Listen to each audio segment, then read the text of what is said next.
Welcome back to my Pennsylvania Zone 6B garden. My name is Jen, and in today's video, I'm just gonna putter around in the garden. I don't have a single plan.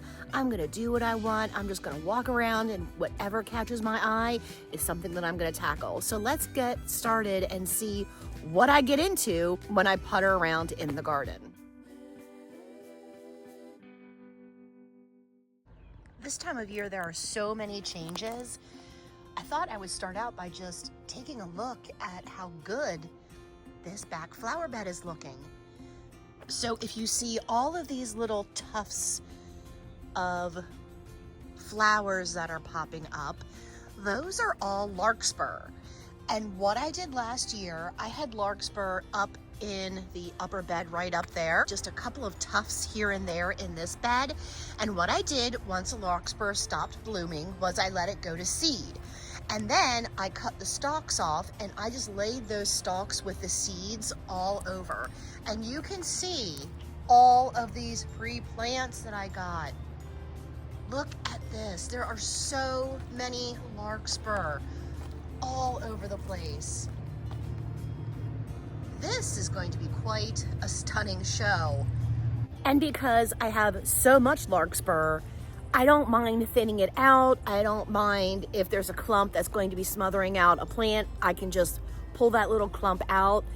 I am thrilled with how this technique works. So if you want free plants, get yourself some larkspur or any annual that self-seeds. You could also use a Cosmo, a Dara. I can't think of any other ones right now, but when you plant those flowers, you know, you invest in 1 or 2 packets of seedlings, because I think I have 3 different colors of larkspur, a dark blue, a lighter blue, and then a pink color. So if you just invest in a couple of packets of seeds, get them established the first year, man, you can really fill up your flower bed fast. I am just tickled pink with this technique. I'm gonna do it every year. Eventually my whole property is gonna be larkspur, but I don't even care because it is so whimsical and so charming and such a statement piece in my cottage garden. Let me pop up a picture of the larkspur that I seeded last year up in the top flower bed. All right, let's check on the tree that refuses to bloom. I still see buds. Let me do a little test right here. This is called the thumb test to see if the tree is still alive. So you can see right there in the bark, focus. You can see right there in the bark, there is life in this tree. So this is just going to be a very late bloomer, even though my other crabapple tree did bloom. It's just gonna take its good old time. And let me spin you around and show you the crabapple tree down here. See, totally leafed out.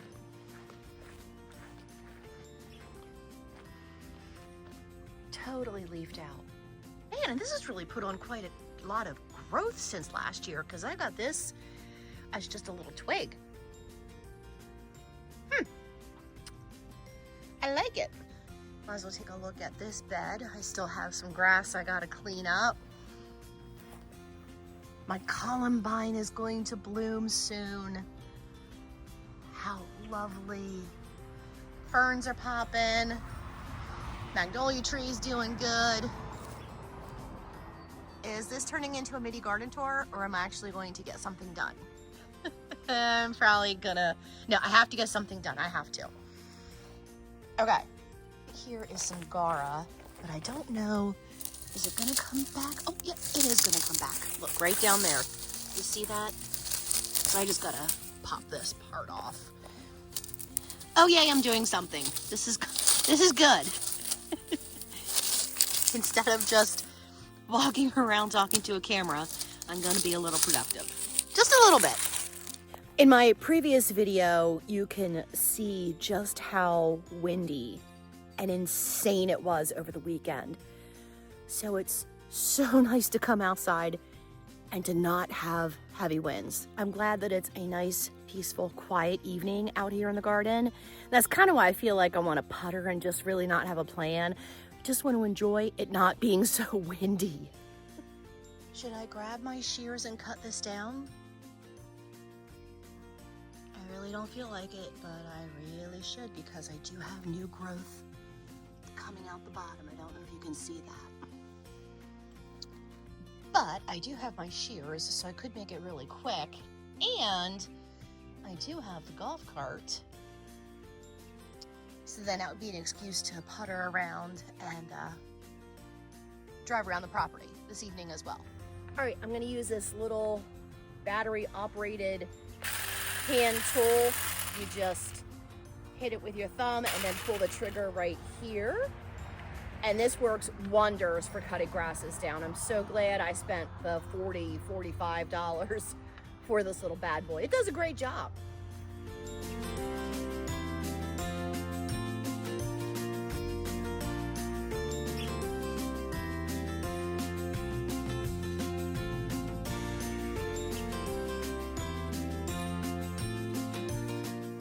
I have a question. Are you somebody that cuts back their grass in the fall, or do you wait until the spring? I wish I was a fall person because this is such a messy project in the spring, and it is a little time consuming, but it is nice to leave the structure up for the birds and stuff to hang out in over the winter time. Let me know, what do you prefer? Should I switch to fall like I think I'm going to every year, but I never do?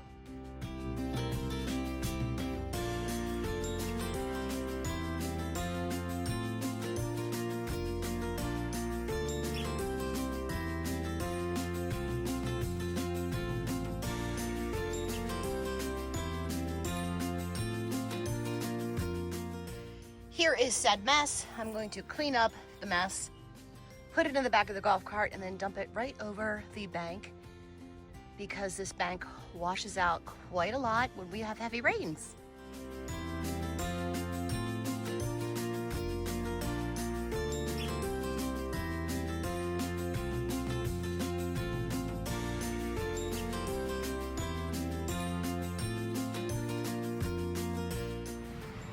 Did I accomplish something? Yes. I got all that cleaned up. Is there still a lot of grass left on the ground? Yeah. Am I gonna clean it up? No. Do I care? No. Wind will blow it away.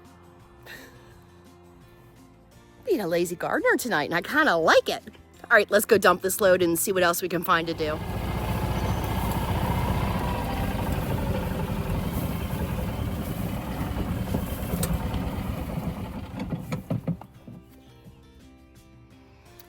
Did I just leave some grass laying on the ground? Yes. Am I gonna pick it up? Nope. Do I care? No.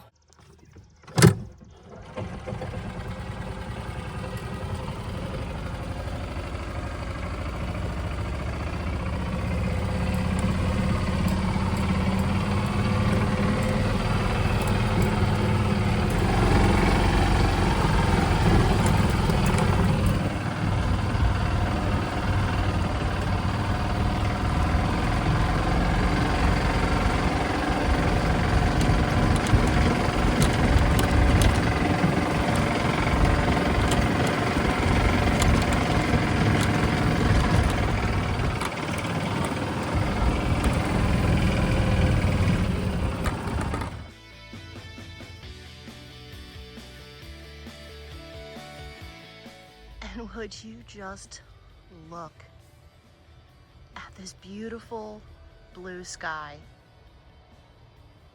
We do not get a lot of crisp blue skies like this later on in the season because of the humidity. So this clear blue is just absolutely a treat.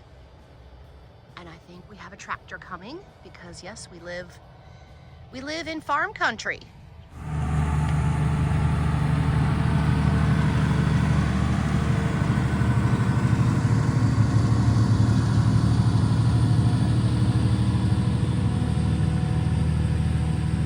Fun fact for those of you who are not farmers, they are spreading manure. This is the time of year they do it, in the spring. This particular farmer has been going back and forth since about 7 o'clock this morning, and he has been consistent. He really hasn't had any breaks. So he just fills up and then goes and sprays the manure on the fields, and then loads up and sprays manure on the fields. So that's farm life, and it doesn't smell. I don't smell anything right now.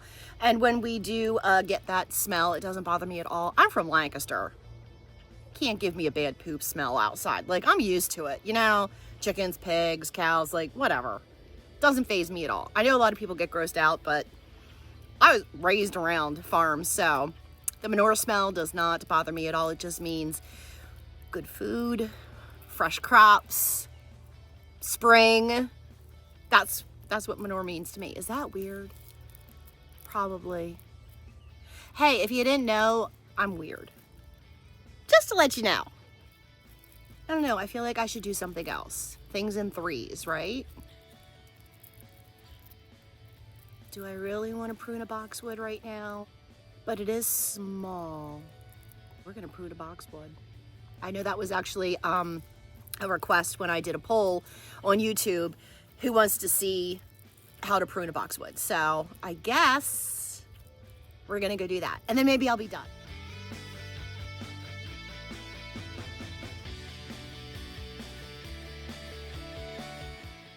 Okay, I have a boxwood here that I want to keep in a cone shape, and it's kind of turning into an egg shape, so I do need to give this a good prune. Now, I am not going to be raking up and discarding all of the clippings. What I'm going to do is I'm actually going to rake them into the new flower bed. They will compost down and it'll be just fine. The reason that I know I can do this is because I do not have any type of disease or pest on this plant. You want to make sure that you're really checking your plant before you just let your clippings compost in the garden. So I'm just going to start from the bottom, curve in and work my way up.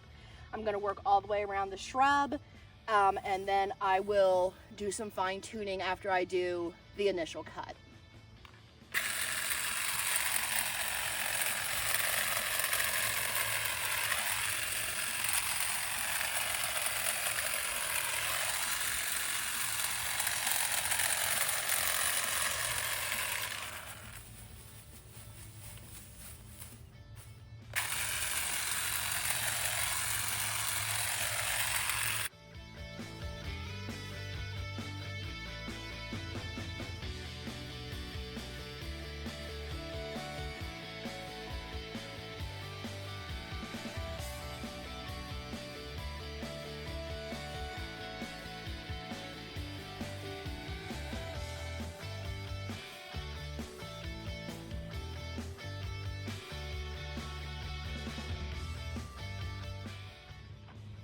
Gosh, not too bad. I'm gonna rake everything into the bed so it can compost in.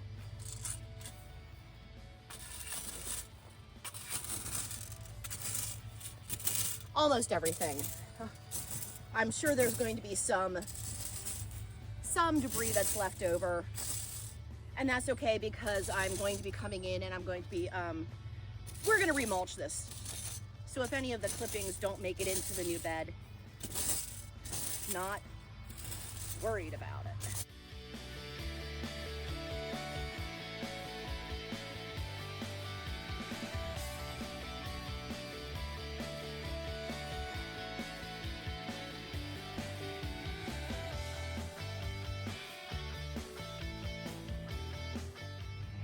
We have our boxwood trimmed up right there. So additional boxwood maintenance.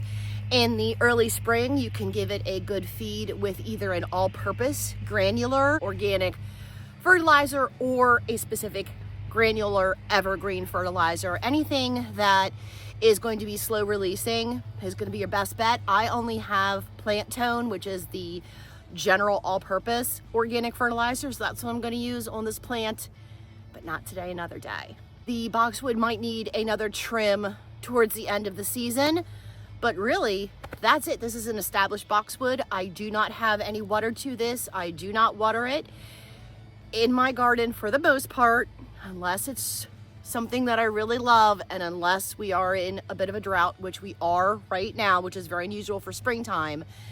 I do not water anything other than what I plant that year. I don't water these at all. If they don't survive, they don't survive. If they make it, great. So I try to make sure that I'm planting things that are going to be hardy and tolerant for my conditions. And that just comes with time and talking to people at the garden center. So that is how I maintain my flower beds. I am constantly working on what's happening this year. For the most part, there is no irrigation. There is no sprinkler system. There is nothing like that. And whatever we water, we hand water. Well, I'm feeling pretty good about all the puttering that I did this evening. I'm so glad that you were able to join me in this little garden adventure of just hanging out, see what I feel like doing. It really is nice to have a list and to be productive and to get things done. But it's also nice to just take some time and just hang out and see what you feel like tending to that evening. It has been so nice and so relaxing. Again, thank you so much for joining me in this video. Don't forget to like, subscribe, and share. I hope you enjoyed watching this video as much as I enjoyed making this video, and I will see you in the next one. Bye.